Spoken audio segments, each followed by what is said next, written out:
ನಮಸ್ತೆ. ನೋಡಿ, 500 ವರ್ಷಗಳನ್ನ ಸಂಘರ್ಷ ಕಂಡಂತ ಭೂಮಿ, ರಾಮ ಜನ್ಮ ಪಡೆದಂತಹ ಸ್ಥಳದಲ್ಲೇ ಈಗ ರಾಮ ಮಂದಿರ ಉದ್ಘಾಟನೆಗೆ ಸಿದ್ಧವಾಗಿದೆ.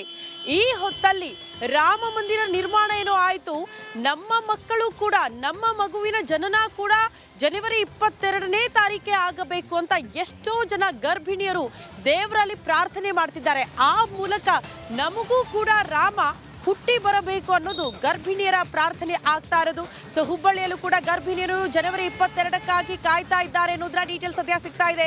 ದೇವರಲ್ಲಿ ಪ್ರಾರ್ಥನೆ ಮಾಡ್ತಿದ್ದಾರಂತೆ ಜನವರಿ 22ಕ್ಕೆ ಹೆರಿಗೆ ಆಗಬೇಕು ಅಂತ. ಬಾಲರಾಮನ ಆಗಮನಕ್ಕೆ ಮುಹೂರ್ತಕ್ಕೆ ಗರ್ಭಿಣಿಯರು ಕಾತರದಿಂದ ಕಾಯ್ತಿದ್ದಾರೆ. ಜನವರಿ 22ರಂದೇ ಹೆರಿಗೆ ಮಾಡಿಸ್ಕೊಳ್ಬೇಕು ಅಂತ ಕೂಡ ಹುಬ್ಬಳ್ಳಿಯಲ್ಲಿ ಗರ್ಭಿಣಿಯರು ಸಿದ್ಧತೆ ಮಾಡ್ಕೊಳ್ತಿದ್ದಾರೆ. ಹೆರಿಗೆ ಡೇಟ್ ಫಿಕ್ಸ್ ಮಾಡಿಕೊಂಡು ಕಾದು ಕುಳಿತಿದ್ದಾರೆ ಗರ್ಭಿಣಿಯರು ಅನ್ನೋದ್ರ ಡೀಟೇಲ್ಸ್ ಸದ್ಯ ಸಿಗ್ತಾ ಇದೆ. ಬರೀ ಹುಬ್ಬಳ್ಳಿ ಮಾತ್ರ ಅಲ್ಲ, ದೇಶಾದ್ಯಂತ ಕೂಡ ಬಾಲರಾಮನ ಆಗಮನ ಜನವರಿ 22ಕ್ಕೆ ಆಗಬೇಕು. ಆ ಮೂಲಕ ರಾಮನ ರೀತಿಯಲ್ಲೇ ನಮ್ಮ ಮಕ್ಕಳು ಹುಟ್ಟಿ ಬೆಳೆಯಬೇಕು ಅನ್ನೋದು ಗರ್ಭಿಣಿಯರ ಅಥವಾ ತಾಯಂದಿರ ಆಶೆ. ಜನವರಿ 22ಕ್ಕೆ ಗರ್ಭಿಣಿಯರು ಕಾಯ್ತಿದ್ದಾರೆ.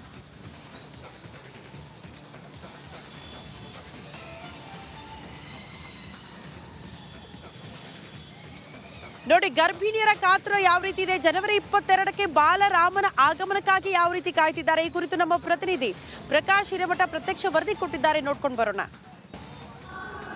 ದೇಶದ 100 ಕೋಟಿ ಹಿಂದೂಗಳ ಸಾವಿರಾರು ವರ್ಷದ ಕನಸು ಇವತ್ತು ಸಾಕಾರಗೊಳ್ತಾ ಇದೆ.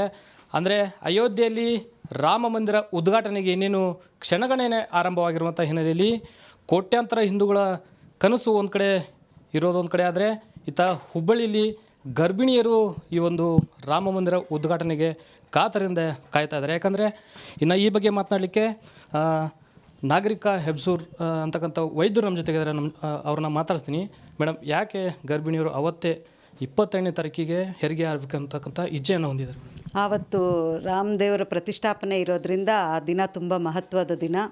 ಆ ದಿನ ನಮ್ಮ ಮಗು ಹುಟ್ಟಿದ್ರೆ ರಾಮನೋ ಸೀತೆನೋ ಆಗ್ತಾರೆ ಅನ್ನೋ ನಂಬಿಕೆ ಇದೆ ಜನರಲ್ಲಿ. ಮತ್ತು ತುಂಬ ಪವಿತ್ರವಾದ ದಿನ, ಲೈಫಲ್ಲಿ ಮರಿಲಾರದೆ ಇರೋವಂಥ ದಿನ ಅದು. ಹಾಗಾಗಿ ನಮಗೆ ಆವತ್ತೇ ಮಗು ಹುಟ್ಟಿದ್ರೆ ಅದಕ್ಕಿಂತ ಹೆಚ್ಚಿನ ಪುಣ್ಯ ನಾವು ಪಡೆದಿರಲ್ಲ ಅಂತ ಅವರು ಅನ್ನಿಸ್ಕೊತಾ ಇದ್ದಾರೆ. ಈಗ ತಮ್ಮ ಆಸ್ಪತ್ರೆಯಲ್ಲಿ ಎಷ್ಟು ಜನ ಗರ್ಭಿಣಿಯರು ಅದೇ ದಿನಾಂಕವನ್ನು ನಿಗದಿಪಡಿಸ್ಕೊಂಡಿದ್ದಾರೆ? ಅದ್ರ ಹತ್ತಿರ ಆ ಕಡೆ ಈ ಕಡೆ ಅಂದರೆ 3 ಜನ ಬುಕ್ಕಿಂಗ್ ಮಾಡ್ಕೊಂಡಿದ್ದಾರೆ. ಅದರಲ್ಲಿ ಒಬ್ಬರು ಮುಸ್ಲಿಮ್ ಇರೋದು ತುಂಬ ವಿಶೇಷತೆ. ಅದರಲ್ಲಿ 3 ಜನ ಅಂತ ಹೇಳಿದ್ರಿ. ಅದರಲ್ಲಿ 2 ಜನ ಹಿಂದೂಗಳು, ಒಬ್ಬರು ಮುಸ್ಲಿಂ ಮಹಿಳೆ. ಏನು ಅನಿಸುತ್ತೆ ಮೇಡಮ್, ಅವರು ಕೂಡ ಈ ಒಂದು ದಿನಾಂಕವನ್ನು ನಿಗದಿಪಡಿಸ್ಕೊಳ್ಳೋ ಮೂಲಕ ಒಂದು ಇಚ್ಛೆಯನ್ನು ವ್ಯಕ್ತಪಡಿಸಿದ್ದಾರೆ? ಹೌದು, ಅಂದರೆ ಅವತ್ತು ಅಷ್ಟು ಇಂಪ್ಯಾಕ್ಟ್ ಆಗಿದೆ. ಅದು 22ನೇ ತಾರೀಕು ಅನ್ನೋದೊಂದು ಪವಿತ್ರವಾದ ದಿನ ಆಗಿಬಿಟ್ಟಿದೆ, ಮರಿಲಾರ್ದಂಥ ದಿನ ಆಗಿದೆ ಇತಿಹಾಸದಲ್ಲಿ. ಅದಕ್ಕೆ ಅವತ್ತೇ ಇರಲಿ ನಮಗೂ ಅಂತ ಹೇಳಿದ್ದಾರೆ ಅವರು. ಈಗ ಒಂದು ಕಡೆ ಕೋಟ್ಯಾಂತರ ಹಿಂದೂಗಳು ದೇಶದಾದ್ಯಂತ ಕಾಯ್ತಾ ಇದ್ದಾರೆ ರಾಮ ಮಂದಿರ ಉದ್ಘಾಟನೆಗೆ.